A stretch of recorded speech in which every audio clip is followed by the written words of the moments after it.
Waldo Emerson once said, "Once you make a decision, the universe conspires to make it happen." Emerson took several trips to Cape Cod in Massachusetts, and I just followed his lead.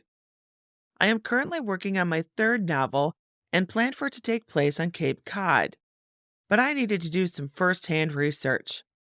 I dreamt about it for months. Honestly, like over a year. Then I finally made plans. I just decided I was going to make this sucker happen. I booked an Airbnb, got my traveling companion Amy to agree to go along with me, and it was in motion. Once I'd made my decision, it really did feel as if the universe was pushing me along and helping me out at every turn. I kept connecting with people from Cape Cod, who then passed me along to the next person until the trip was full of people and places in a way I couldn't have imagined from the start. In this episode, I have collected some quickie interviews I did along my travels. I've got some bigger ones that will follow in the weeks to come. But now I want to share these with you. Welcome to Jacqui Just Chatters. Thank you for joining me. I'm your hostess, Jacqui Lents, and I'm trying to make the world a little better, one story at a time. Whimsical episodes come out every other Tuesday. What's your story? If you've got one, reach out via my website. Now let's get chatting. Emerson also said, "Dare to live the life you have dreamed for yourself. Go forward and make your dreams come true." This trip was more than a dream come true. It gave me so many unexpected gifts. I had an amazing bonding time with my gal pal, visited Cape Cod for the first time, and had the best adventures. And you can expect to find several of those in my future book. This first story I am calling A Day at the Dump. It began with an East Coast decor and furniture store named Setting the Space, which happened to be filled with some salty humor pieces that had my party laughing really hard. Amy was missing her own dog and zoned in on the doggie who was visiting the store. After meeting the dog, I started a conversation with the owner, Erin.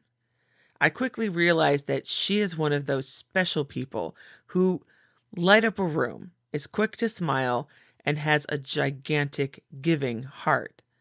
I sat down and grabbed my phone to record her story before she had the sense to send me packing. Here it is. I am talking with Erin Devlin. Erin. Tell me about this program that you work with kids and it sounds fantastic. Tell me all about it. I work with adolescents age 12 to 22 that are supported by the state, and it depends on what the child's needs are. If they're younger, it's more of a one-on-one where I'm trying to work on self-esteem building, them being able to work with other kids their same age to work into a group activity. When you get to the older kids, it's more like your 16 to 18-year-olds. I'm trying to get them jobs, savings, their career path, where they're going afterwards, if they're going to go to college, fill out FAFSA, if they're going to get a trade, those types of things. And then when you're in state care, you can get a stipend as long as you're in school and or working. So I help those kids with getting housing, being more independent on their own. And sometimes we have to get creative. So I go to swap shops and thrift stores and try to find different things for them to make their room they're renting or place they're staying at more feel like they're home. Yeah, and you were telling me about this free place to get things if you're a local, which aka means you're a townie. So tell me about this way that townies can get free stuff. So our landfills were filling up too fast on the Cape. Most of the towns have gotten creative, and it's called a swap shop. So instead of throwing away your lamp or throwing away your nightstand, or you get new silverware and you can drop it off there for other people to get gently used items to use for their own home. That is fantastic. I've heard of some places doing it, but they tended to be like extremely remote. I would never have expected this on the Cape. We have it in Bourne has one, Falmouth has one, Orleans has one. We do. That's great places. I always say reduce, reuse, recycle, repurpose, reinvent. That is fantastic. Okay, you're a townie. You were born here. What's your favorite thing about this? Why do you stay? Why don't you go someplace else? Everything is my favorite place around here. I feel like I can go to the post office and they know me. I can walk into Cumberland Farms and, oh, Erin, hot chocolate machine, I'm just going to refill that now, just by seeing you when you walk in there.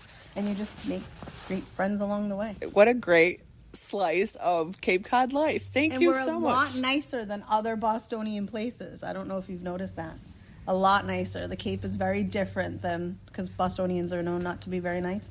I don't feel that way about the Cape. I think we're all very friendly, open. We embrace people. We like to meet people from other places too. Clearly, because you welcomed me on the couch. The chatting couch with Willis the dog, the rescue dog, who is adorable, and he's just chilling. Thank you so much for chatting with me. Thank you. That interview was just the beginning. After exchanging phone numbers, Erin reached out to me and said that she had arranged for me to join her the next day at the dump. Not just anyone can go to the dump, folks. You have to be a local and you have to have a sticker. I was Erin's guest, and she was the best host I could have had. The whole swap system is amazing. There is this intake station, and then once items are inspected, then they're placed in their zones. They have a section for kitchen stuff, books, games, art, all sorts of things. Like, you just never know what you're going to get. There was piles of luggage, and Erin introduced me to all sorts of people. The volunteer who checks that the electrics work also happens to be the person who took Erin's senior pictures once upon a time. Everyone was super friendly. Erin insisted I take a few things home, which I did, and you'll be able to find photos of them on my social media accounts. Erin was on the hunt for items for the kids she works with, and during this, a pal of hers, Kevin, arrived. Erin marched me right over. I had to meet Kevin, she said. And she was right. Kevin is a fascinating man who currently builds nests for the osprey population on the Cape. But there is so much more to this guy than just nature. And he had an absolutely charming tale about a piece of family history that came back home. Here's Kevin's story. We are at the dump here in East Falmouth, and Erin has introduced me to a wonderful giving person, and he's got a great little story. What's your name? My name is Kevin Friel. And tell us about this story that you were just talking about with your family. So to start off, I've been restoring old things for years now, and I also am, I don't know if I'd call myself a public figure in town, but everybody knows who I am because of my involvement with all the wildlife and that sort of stuff.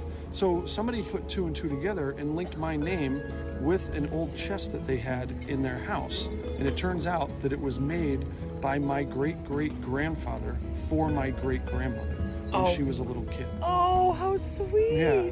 So now I'm gonna fix it up and tighten it back up and then put it back in the house that she lived in that my parents own now. So it'll come full circle. So it's over 120 years old, so it's a pretty cool thing. Do you know how they got the chest? They got it when my great-grandfather died. They sold a lot of stuff to help Susie pay bills, and that was one of the things that they bought. That's They bought it fantastic. for $1. Oh my Which was gosh. a lot of money back then. So people were real generous during the yard sale. And it's cool, that house that it went to stayed in that family, and then our house has stayed in that family. So it's just a neat little link. So you're hardcore Cape Cod townie. Oh yeah. Yeah, I have a descendant, or I descend from somebody that was on the Mayflower. So we go way, way, way back. So you guys didn't move very far. No, our family didn't move very far. But I traveled the country playing golf kind of as a semi-pro. So I've seen the whole country and a lot of Europe and Central America and stuff like that. Just hitting the ball around. And now here I am at a dump, picking up angle brackets and a sander. It's great. Thank you for taking the time to tell me your story. Yeah, It's thank you wonderful. for interviewing me. It was fun. Thank you, Erin and Kevin, for starting my adventure off with a bang. My first adventure involved a couple of townies. For the next part, I got to chat with what Cape Codders call a wash ashore. I got to hear about why someone would move across the country to make Cape Cod their year-round home. The second story I'm calling Surrounded by Seafood, Sometimes You Need a Burger. I am talking with Tom, owner of Mom and Pop's Burgers in Chatham, Massachusetts.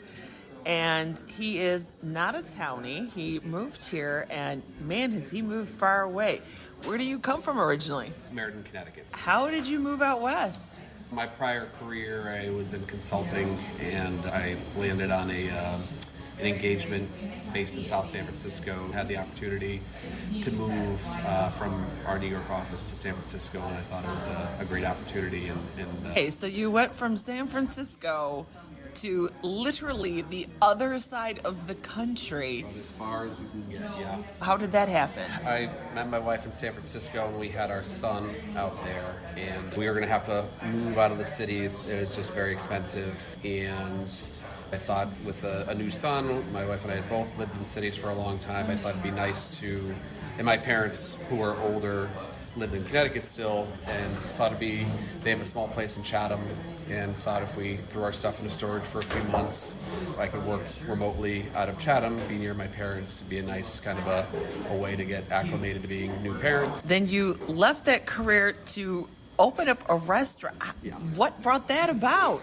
I had friends in the industry out west, and I frankly opened up the restaurant for the worst reason possible, basically because I like to entertain, and it's a really bad idea to open a restaurant. I wish I had read Anthony Bourdain's book prior to doing that, because he goes into kind of what happens to people that think they threw a nice house party and they can go ahead and open up a restaurant. But I did do a lot of research. I had friends in the industry, so I didn't just jump into this. When we came here to Chatham, we thought for our son to be a nice place for him to grow up. It is really a wonderful place for kids and their childhoods, and so it was time for a career change anyway, and I made a big jump. So life changes, career changes, and here we are. You've been here for 10 years now. What's your favorite part about being on Cape Cod? What really keeps you here? I think, like I said, I think it's for our son a great place to grow up. We've made some really nice friends here and friendships here, and it is a unique place to live. And I have said that I've always liked living in places that people like to vacation. I like the summer too, because that's when the weather's great and you're able to enjoy the beaches and stuff like that. So yeah, I just think living in a beautiful area and the childhood that my son's able to have here is really the draw for us. So if somebody's coming to Cape Cod and you can give them one tip of something that either they should know or something that they should do, what would it be? I guess what I would say, if somebody's coming to vacation in Cape Cod, a lot of people say it's just too busy in the summer, and it can certainly get too busy, but that's when the most going on, most activities are going on, the weather's the best.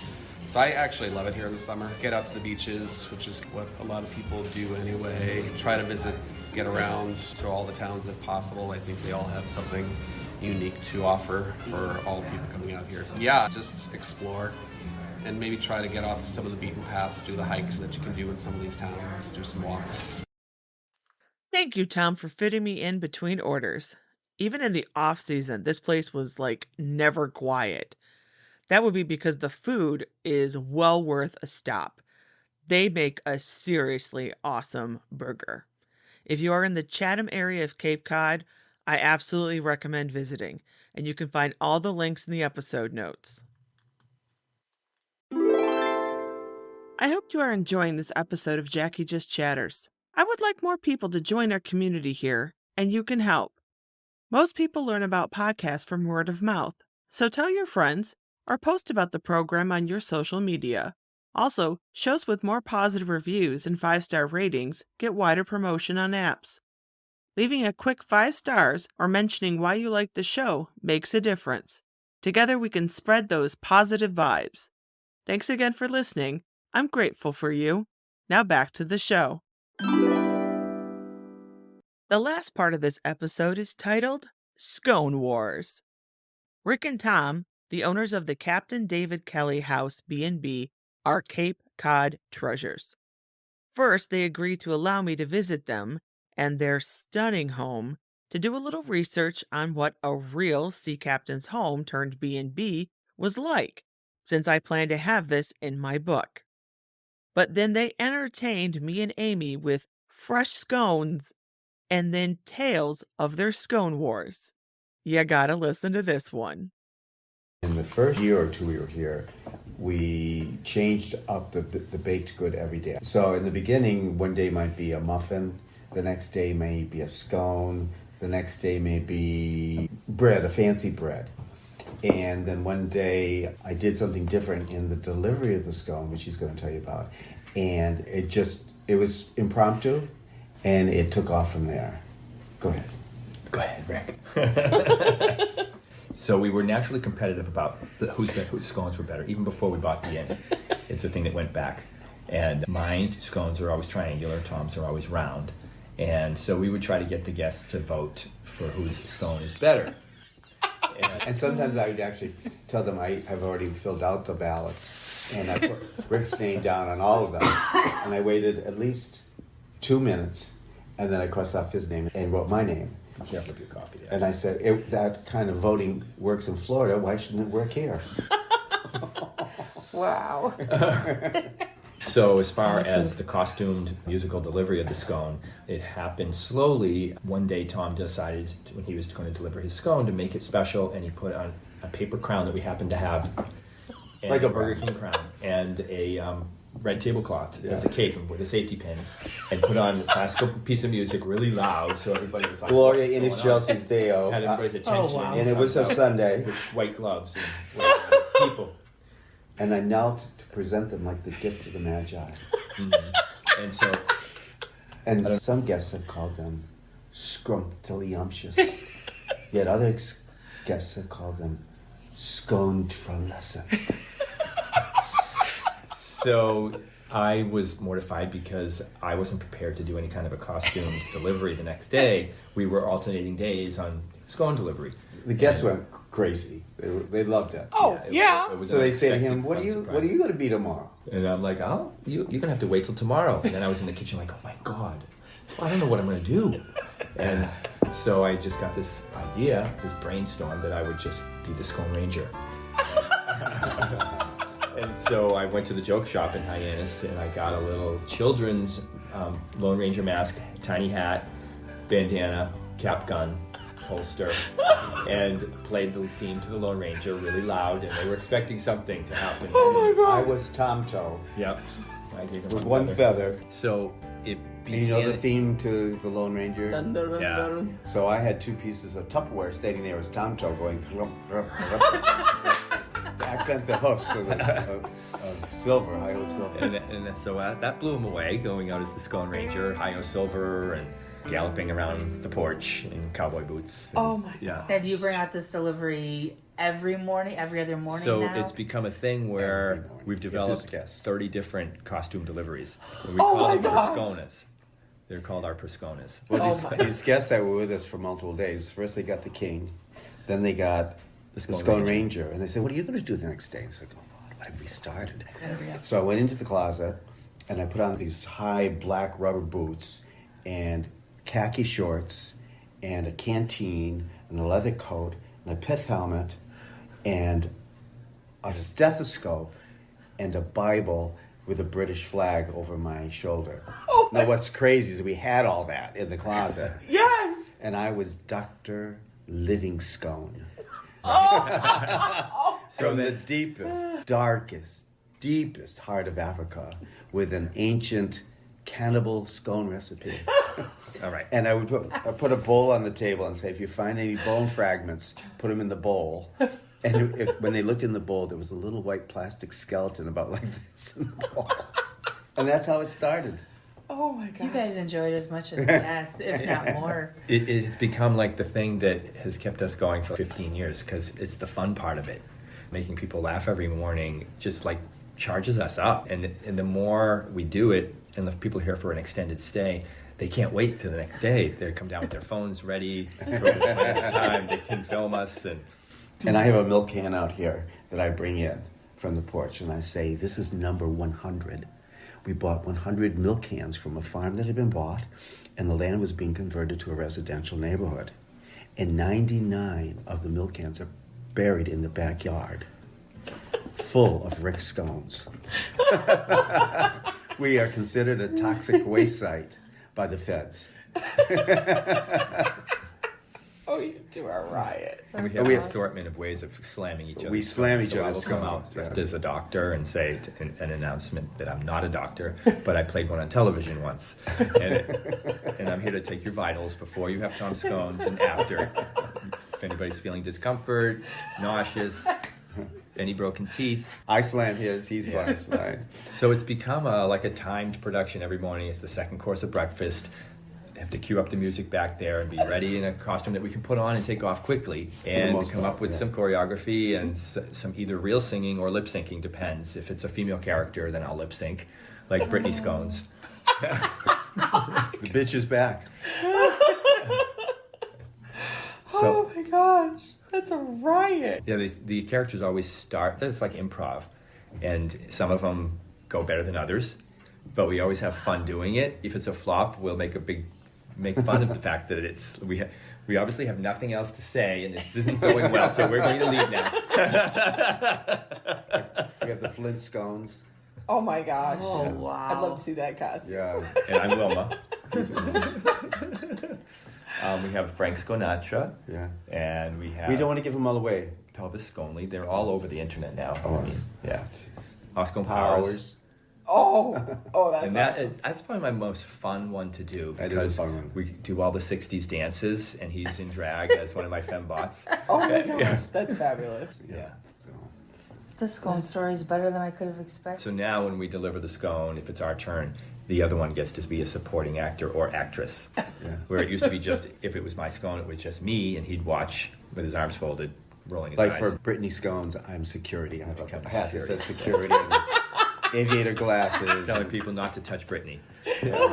She can touch you, but please don't touch her. Please feel free to have one of his scones. Yes. Now, watch your Those teeth. are, just in case anybody's Watch allergic our to teeth. anything, there's walnuts in those. Thank you. Thankfully, Cranberries and no. walnuts. I am Okay. good. Thank you. You're welcome. Okay, That's amazing. Amy, tell me about your scone. It's absolutely delicious.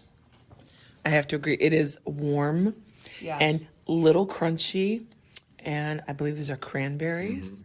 Very Cape Cod. Those scones were so delicious. The house is stunning as well. I will leave links in the notes for their socials. You can follow the fun at the B&B. You can see pictures of them and their outfits. I will be posting a few of the photos from my trip on my Facebook and Instagram pages. Check them out. If you have any fun scone name ideas, please leave them. I came up with Scozenby Anthony. I want to hear your inspirations. My trip to the Cape has been the culmination of a lifelong goal. Not only did I get to visit a place on my travel list with a dear friend, I conducted my first research trip as an author and podcaster.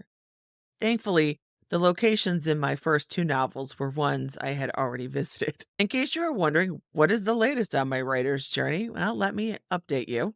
When you hear this, I will have finished edits on my first manuscript and begun sending out query letters to potential literary agents. By the fall, I hope to have an agent. Wish me luck, folks. If you want to know more, head over to my website and sign up for my Readers Club. I won't bog you down with tons of emails. This is more like a quarterly situation. Oh, the list of upcoming story shares for 2024 might already be up on Facebook and Instagram. If not, it is coming shortly. Be on the lookout for that. I will also share that in my website letter, so go ahead and sign up if that interests you. I appreciate you coming along on this journey and enjoying these stories of real people. You make this show worth doing. And a special shout out to all my new listeners in Massachusetts. I'm glad you're joining us. We've been having a bit of extra sun here lately. I hope you are getting yourself outside, soaking up a little vitamin D, and reducing those stress levels. Until next time, I wish you well.